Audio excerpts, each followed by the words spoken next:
Hora Geral. Apoio. Grupo Mendes. Ajudando a construir a história da região.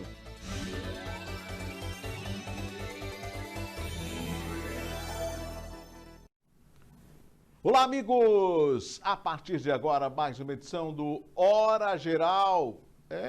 Já estamos em 2021. Na realidade, é o primeiro dia útil de 2021. Eu espero que este ano seja bem melhor do que o ano que passou. E também sei que muitas vezes estas mudanças, elas dependem mais da gente do que simplesmente esperarmos que mude naturalmente.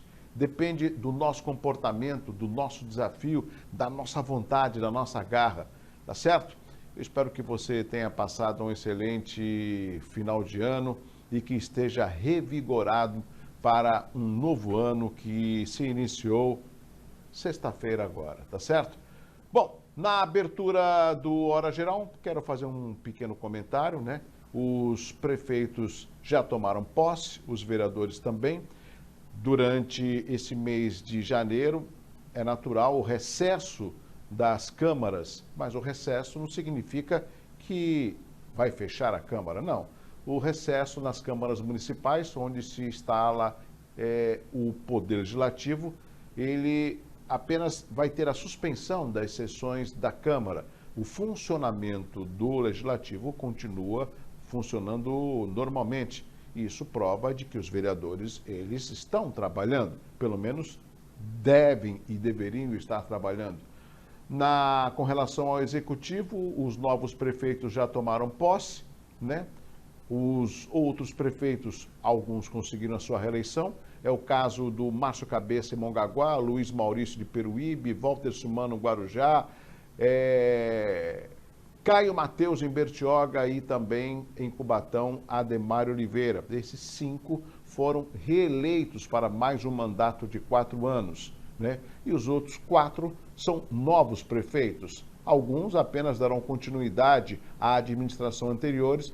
Por quê? Porque foram indicados pelos prefeitos que não poderiam mais tentar a reeleição. É o caso do Tiago Cervantes, é o caso da Raquel Kine, é o caso do Caio Amado, o único diferencial, né? Porque ele foi eleito sem o apoio da antiga administração, e é o caso de Santos, que é o Rogério Santos, que com certeza, pelo que nós estamos vendo, pelos nomes escolhidos através dos secretariados, será uma continuidade dos governos anteriores.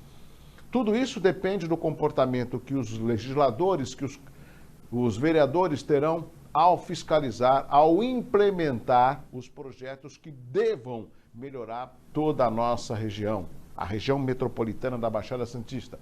Existe um departamento que deveria atuar muito mais ativamente, que é a UVEBS, que é a União de Vereadores da Baixada Santista. Eu observo e como jornalista eu vejo muitas postagens da UVEBS apoiando determinados assuntos, mas se a UVEBS, que ela tem como representatividade os vereadores das câmaras municipais, a atuação deve ser em conjunto, né? Aí fortalece o legislativo, o que nós já ouvimos muitas vezes que é a casa do povo, mas nem sempre o povo acaba sendo bem representado quando dos poderes legislativos das câmaras municipais não dão as respostas aos anseios da população. A outra diferença também é que saímos no dia de ontem da fase vermelha, segundo o Plano São Paulo, né? O governador João Dória acabou passando agora para a fase amarela. Até a próxima quinta-feira, dia 7, vai ter uma nova classificação dos municípios, que envolve mais de 645 municípios do estado de São Paulo, com exceção de Presidente Prudente, que continua na fase vermelha pelo grande número de pessoas infectadas com a Covid-19. Bom, vamos continuar trabalhando. Essa é a nossa iniciativa, essa é a ideia, né? Essa é a proposta do Hora Geral. Não podemos esquecer também que durante o Réveillon, né, onde algumas cidades deixaram as suas praias totalmente liberadas, que é o caso de Mongaguá, Itanhaém, Praia Grande, por exemplo, diferentemente de Guarujá e Santos, que acabaram fechando as praias durante o Réveillon para evitar aglomeração. Não podemos esquecer também da presença do presidente Jair Bolsonaro, que pela 8ª vez passou aqui alguns dias de descanso. Não foi bem descanso, porque ele manteve aí reuniões partidárias e políticas, e entre elas a mais importante, que causou até uma certa desconfiança da população e nos meios políticos, foi o almoço que ele teve no Forte Itaipu com o então ex-prefeito Alberto Mourão, que é do PSDB. Bom, não se esqueça que eu estou com você. No segundo bloco, nós vamos conversar com a secretária de Planejamento do município do Guarujá e você vai entender o porquê Guarujá vem modificando cada vez mais através de uma das principais secretarias, que é de Planejamento. Tá certo? Eu estou com você. Abrindo o Hora Geral de hoje, vamos mostrar um salvamento. Mais uma vez, o Corpo de Bombeiros, os guarda-vidas, né, dando aí uma demonstração de atuação permanente aos turistas e banhistas do nosso litoral, principalmente das praias que foram liberadas neste verão. Olha só, prestem bem atenção. Os casos ocorreram em praias de Guarujá e Praia Grande, tudo isso no dia de ontem. Em Guarujá, o Grupamento de Bombeiros Marítimos, o GBMAR, foi acionado na praia da Pitangueiras. Segundo a corporação, 5 homens e uma menina de 14 anos foram resgatados. Já em Praia Grande, um turista de 29 anos, morador de Piracicaba, foi resgatado pelo helicóptero Águia da Polícia Militar, que você está vendo no vídeo. Isso no bairro Oceano. Todos os banhistas foram salvos e sem ferimentos. Amigos, essa realidade dificilmente muda. Sabe por quê? Porque o turista, aquele que não está acostumado com o mar, quando ele chega, em primeiro lugar, ele fica encantado, né? Ele fica encantado ao ver a praia, ao ver o mar. E ele acaba arriscando, isso é natural. Dependendo da praia, o mar, a maré alta, né? Acaba envolvendo literalmente, e aí a pessoa que não tem habilidade, não está numa piscina e sim está em mar aberto, olha só as ondas como elas se formam, acabam correndo risco de vida. É aí que os guarda-vidas, é aí que o Águia, que a Polícia Militar estará sempre ao lado da população para orientar, né? E óbvio, que bom, né? Salvar essas vidas que estavam em perigo em alto mar. Bom, vamos agora saber a previsão do tempo? Vamos? Previsão do tempo com meu amigo Celso Vernizzi. Ô Celso, qual a previsão para amanhã aqui no Hora Geral, meu amigo? O homem do tempo. Alô, amigos. Olá, Douglas. Olá, Hora Geral. Boa noite. Um grande abraço a todos e um feliz ano novo, hein? Começa hoje para valer, que hoje a gente volta às nossas atividades, né? E olha, o tempo ainda é instável agora à noite, pode chover em algumas praias, a exemplo do que já aconteceu durante a tarde, mas amanhã melhora bem, o sol aparece mais forte e vamos até os 30 graus de máxima com sensação maior do que isso. As possibilidades de chuva para a tarde desta terça-feira diminuem para quem puder aproveitar a praia bem melhor, não esquecendo o protetor solar, é claro.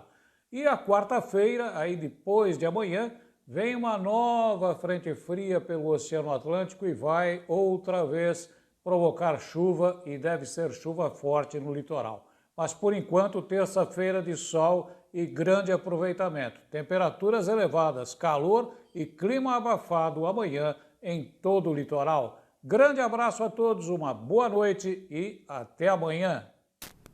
Até amanhã, meu amigo Celso Vernizzi, o homem do tempo.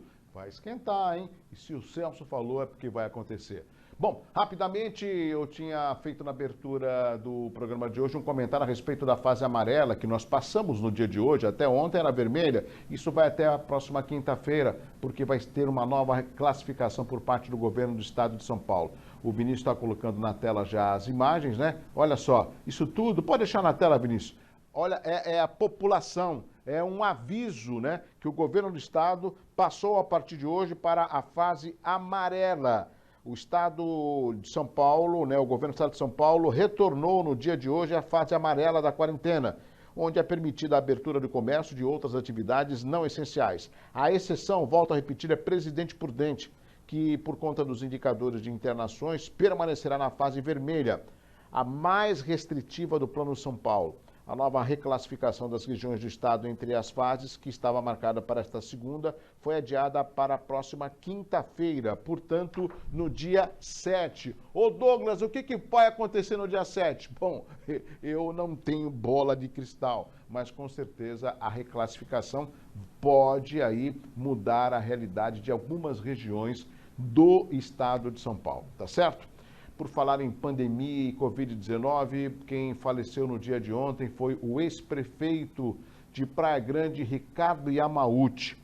Ricardo Yamauchi, uma figura muito conhecida, e a produção do Hora Geral foi aí resgatar duas fotos. Deixa essa um pouquinho na tela, Vinícius. É o prefeito Mourão, quer dizer, o ex-prefeito Mourão, ele que deixou a sua administração no segundo mandato agora no dia 31 de dezembro, e ao lado do então Ricardo Yamauchi, que foi prefeito de 97 a 2000, né, numa época em que houve um revezamento. O Mourão fazia um mandato, aí entrou o Ricardo Yamauchi, depois voltou o Mourão, aí depois o Roberto Francisco, aí depois voltou o Mourão e agora a Raquel Kine. Mas a nota e o pesar que nós temos é que a perda de uma das figuras políticas, né, na cidade de Praia Grande, faleceu no dia de ontem, como o Vinícius está colocando na tela, o Ricardo Yamauchi, né? Ricardo Yamauchi, volto a repetir, ex-prefeito da cidade de Praia Grande, faleceu aos 71 anos, vítima de Covid-19. Engenheiro civil e construtor, exerceu o cargo de chefe executivo de 97 a 2000. Ele é natural do Japão. Yamauchi também foi vice-prefeito no primeiro mandato do Mourão, de 93 a 96, e foi eleito seu sucessor nas eleições de 96 com mais de 56 mil votos. Foi também secretário de Obras de Praia Grande em 85, diretor regional do Sindicato da Indústria e Construção Civil do Estado de São Paulo, que é o Sinduscom, e presidente da AGEM, a Agência Metropolitana. O Ricardo Yamauchi estava internado desde o último dia 14 no Hospital de Manduce. A Prefeitura de Praia Grande decretou um luto oficial de 3 dias pelo falecimento do ex-prefeito Ricardo Yamauchi, que você vê na tela. Bom, amigos, a expectativa é muito grande com relação à vacina.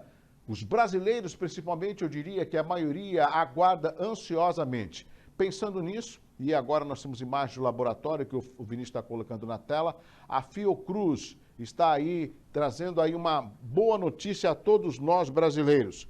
O que significa, Douglas? Bom, a Agência Nacional de Vigilância Sanitária, a Anvisa, aprova a importação de 2 milhões de doses da vacina. A Anvisa aprovou um pedido de importação excepcional de 2 milhões de doses de vacinas contra a Covid-19 pela Fundação Oswaldo Cruz, mais conhecida como a Fiocruz. A importação é considerada excepcional porque o imunizante ainda não foi submetido à autorização de uso emergencial ou registro sanitário. No Brasil, a Fiocruz é responsável por produzir a vacina desenvolvida pela AstraZeneca, em parceria com a Universidade de Oxford. O comunicado da Anvisa diz que, ainda que a importação excepcional é uma preparação para antecipar a disponibilização de vacinas a partir do momento em que o seu produtor estiver aprovado, a indicação é que as vacinas cheguem ao país ainda neste mês de janeiro. Essa é a grande expectativa dos brasileiros, tá certo? É minha também, é nossa, para que a gente possa combater a Covid-19. Foi o seguinte, rápido intervalo comercial, na sequência vamos conversar com a Poliana Iamonte, ela é secretária de Planejamento e Gestão do município do Guarujá, mas tudo isso depois do intervalo. Eu volto já.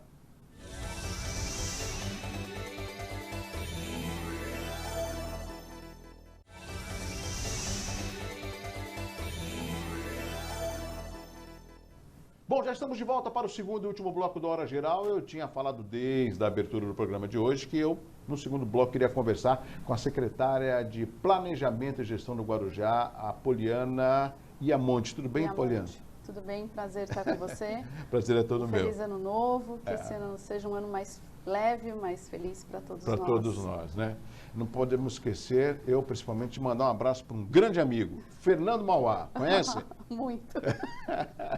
O Fernando Mauá é o esposo da secretária, um grande amigo meu. Ele foi presidente do Tênis Clube em Santos, uma figura que eu tenho um carinho muito grande.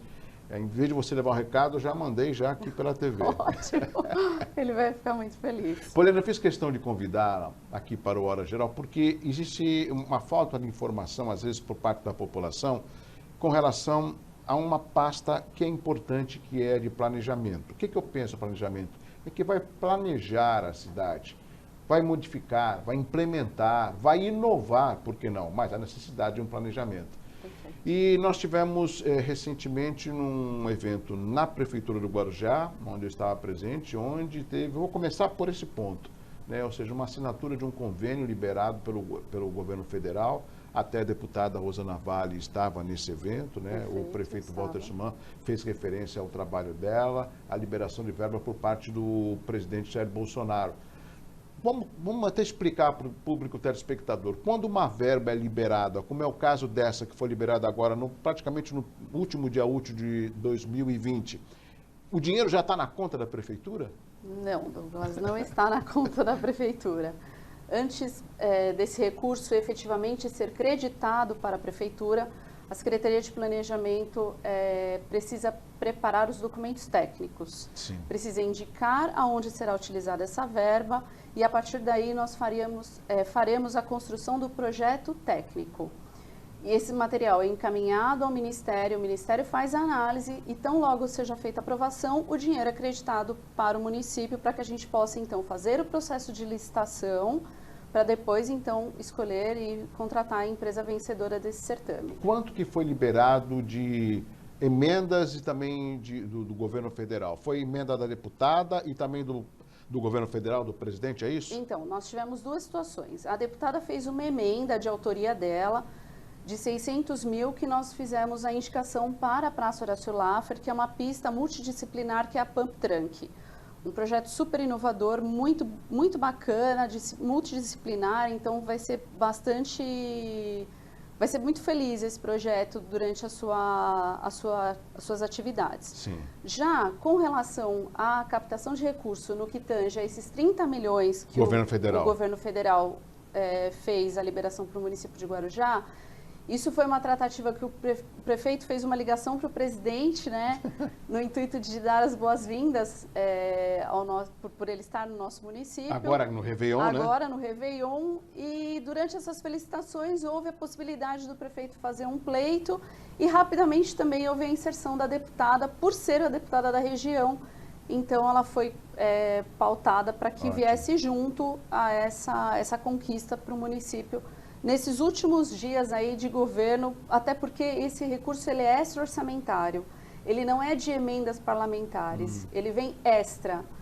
O governo federal, quando faz o fechamento do orçamento, vê lá que alguns municípios deixaram de fazer a utilização de alguns recursos e ele faz uma redistribuição desses recursos no finalzinho do ano. E aí os municípios mais atentos, os municípios que estão aí com a parte técnica em dia. Como, por exemplo, Guarujá, que está com a equipe aí trabalhando full time, noite e dia. Graças a Deus fomos muito felizes e fomos contemplados e agraciados com esse recurso que é a fundo perdido. Bom, esse recurso do governo federal, que você falou algo em torno de 20 milhões, já tem um destino, ou seja, ele vai ser utilizado em que obra no município do Guarujá? Sim, Douglas, ele vai ser, foi uma monta de 30 milhões que foram liberados, 30 milhões. Desses 30 milhões, 25 milhões vão ser destinados à Avenida Dom Pedro. Nós iremos fazer o recapeamento dela da Avenida Silvio Daige, em toda a sua extensão, até a Avenida Atlântica, dá 3 quilômetros de ida, 3 de volta, totalizando 3 pistas, 6 quilômetros. E nós estaremos aplicando recursos para o Forte dos Andradas e para o Forte do Itapema, tudo voltado à infraestrutura do local. Além dessas emendas que você falou e desse dinheiro do governo federal, Poliana, é interessante, eu me lembro que na fala do prefeito Walter Suman, ele relatou, né, estava ali, inclusive nós temos até foto, estava o pessoal da Caixa Econômica Federal, estava a vice-prefeita Adriana Machado, estava o então presidente da Câmara, ainda em 2020, o Edilson Dias, e o prefeito Walter Suman e a deputada Rosana Vale. E ele falou muito rapidamente como ele pegou a administração em 2017. Por que eu quis tocar nesse assunto, Poliana e amigos da Hora Geral? Porque muitas vezes a população esquece de uma triste realidade do passado e o que foi feito em benefício desta cidade, da atuação do chefe do executivo com relação ao Guarujá. E ele falou especificamente da sua secretaria, que ele pegou praticamente uma secretaria de planejamento em 2017 totalmente desmontada. Perfeito. Foi exatamente isso que aconteceu. Nós, quando assumimos a Secretaria de Planejamento, eu ainda não era secretária de Planejamento, mas assumi como diretora de convênios, e nós pegamos uma cidade assim bastante esquecida, né, da parte administrativa. Tivemos que colocar a casa em ordem, tivemos que colocar prestação de contas em dia, mais de 25 prestações de contas que não estavam feitas. O município tinha muito recurso a receber, tinham convênios que estavam praticamente esquecidos e que estavam engavetados, e nós fizemos o quê? Um trabalho de formiguinha, fomos um a um, captando todos que eram possíveis. Nós não deixamos de captar e executar nenhum dos convênios que nós assumimos desde 2017. E eu falo isso com muita alegria, porque nós pegamos recursos de 2012, que foi o caso da Praça Horácio Laffer, do Mirante da Campina e do Mirante da Galheta, que eram recursos, emendas parlamentares do então presidente Michel Temer, à época. E nós fizemos o quê? Fomos ao Ministério do Turismo, conversamos, demos nossa palavra, refizemos os projetos. Tivemos um trabalho, fomos incansáveis para não perder o recurso, poder construir isso junto à parte administrativa, inclusive com o Ministério e a Caixa Econômica, que a Caixa Econômica ela é a mandatária desses contratos junto ao governo federal. Conseguimos e graças a Deus está aí. Já entregamos a Horácio, já entregamos a Campina e agora estamos na fase de entregar a Galetas. Então, assim, foi um êxito muito, muito bonito da cidade. Eu acho que assim, o prefeito está de parabéns, com uma gestão incansável. Nós conseguimos resgatar esses convênios que estavam perdidos. Dentre eles, a gente tem aí o caso da Thiago Ferreira também, que é um convênio de 2008. Temos a Marjorie Prado, que foi um convênio de 2014. Então, assim, nós fomos em todas as esferas e conseguimos recuperar e trazer convênios novos. Dentro desses 4 anos, nós fizemos uma captação de aproximadamente 475 milhões de recursos extra-orçamentários. Todos os investimentos, seja na área de turismo, seja na área de infraestrutura urbana, todos eles são com recursos extra-orçamentários, ou seja, não é só fonte 1. A fonte 1 entra como um complemento, como contrapartida obrigatória de alguns contratos que têm um programa específico. Poliana, excelente a sua explicação e aqui eu quero parabenizar a população do Guarujá. Perfeito. Por quê? Porque entendeu e compreendeu aquilo que está sendo feito no município. Essa é a política, me desculpe, que eu confio, que eu acredito, que é a política. O prefeito Walter Sama poderia pensar de quem era esse emendado em 2008, não quero saber, disse, não. Ele foi atrás e foi buscar. Como eu cheguei a conversar com o secretário da Habitação, que é o Marcelo Mariano, me corrija, Perfeito, a retomada do Parque da Montanha Perfeito. também era um projeto que estava praticamente esquecido. E eles foram lá e retomaram e foi entregue já algumas unidades. Até se me permita, Por favor. Douglas, eu queria fazer também uma observação bastante importante, que assim, já no mês de dezembro, eu estive acompanhando o prefeito e o Marcelo Mariano, porque nós também captamos junto à Secretaria Nacional de Defesa Civil, Ministério do Desenvolvimento Regional em Brasília, mais 27 milhões, que é para reconstrução de casas, de unidades habitacionais, de famílias que foram atingidas pelos desastres e os deslizamentos Em março de do ano março passado. do ano passado. Então, assim, a cidade está em evolução o tempo todo. Nós conseguimos recursos para a reconstrução do Morro do Macaco, que foi recursos do Estado. Nós estamos fazendo uma captação já com recursos do governo federal para limpeza e desobstrução desses morros, né, com essa contenção de serviços rápidos, de resposta rápida. E estamos batalhando junto ao governo federal que disponibilize recursos para contenção, muros de contenção nos morros que oferecem risco a essa população. Poliana, eu não sei se você tem alguma informação a respeito de projetos que eu julgo importante. Um deles é com relação ao aeroporto civil metropolitano, ou seja, o aeródromo. Sim. Tem alguma novidade nesse sentido para os nossos amigos do Hora Geral? Nós estamos agora, o secretário da pasta, Rogério, junto com o adjunto Rondini, estão trabalhando com os licenciamentos, com a CETESB, e acho que dentro em breve devemos ter aí notícias novas. Mas está tudo muito bem construído e está andando com a Ótimo. Infraero também. Poliana, a gente está chegando no final da entrevista aqui no Hora Geral, mas eu também tenho observado dos secretários que eu entrevisto, muitos aqui da região, inclusive do Guarujá, eu percebo que o prefeito Walter Suman tem um estilo, ou seja, de dar autonomia para que os secretários possam desempenhar o seu trabalho. E eu julgo, se o secretário vai bem na pasta, ponto para a administração e, por consequência, quem ganha é o chefe do executivo. Com relação à sua pasta, você vai continuar à frente da Secretaria de Planejamento e Gestão? Sim, até esse momento, assim, até agradeço demais a confiança do prefeito.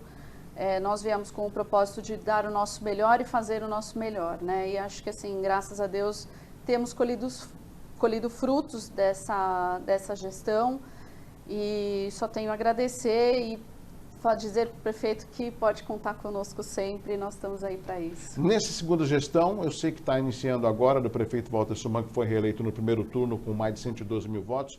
Qual a obra que você acredita que ele vai deixar emblemática como marca do seu segundo mandato à frente do município do Guarujá? O prolongamento da Avenida Dom Pedro. Você acha que isso vai ser... Vai ser uma obra muito importante. Temos outras obras que estão sendo pontuadas, mas eu acredito que o prolongamento da Avenida Dom Pedro vai escoar um gargalo, assim, que é bastante... tem tido bastante reclamação e a gente tem que buscar trazer essa benfeitoria para o munícipe. Conversamos com Poliana Iamonte, secretária de Planejamento e Gestão do município do Guarujá. Óbvio, sempre quando tiver mais novidades, ela estará aqui presente para prestar contas, por que não, da atividade da pasta importante, que eu julgo uma pasta que pensa todo o município do Guarujá, incluindo Vicente de Carvalho. Sem dúvida nenhuma. Obrigado, tá? Prazer e muito obrigada. Continue mais um pouco. Chegamos ao final de mais uma edição do Hora Geral. Obrigado aos nossos amigos pela interatividade, pela participação, não só através da TV, como também nas redes sociais. Amanhã tem mais. Um abraço assim, ó, forte para você. Tchau, tchau. Hora Geral. Apoio. Grupo Mendes. Ajudando a construir a história da região.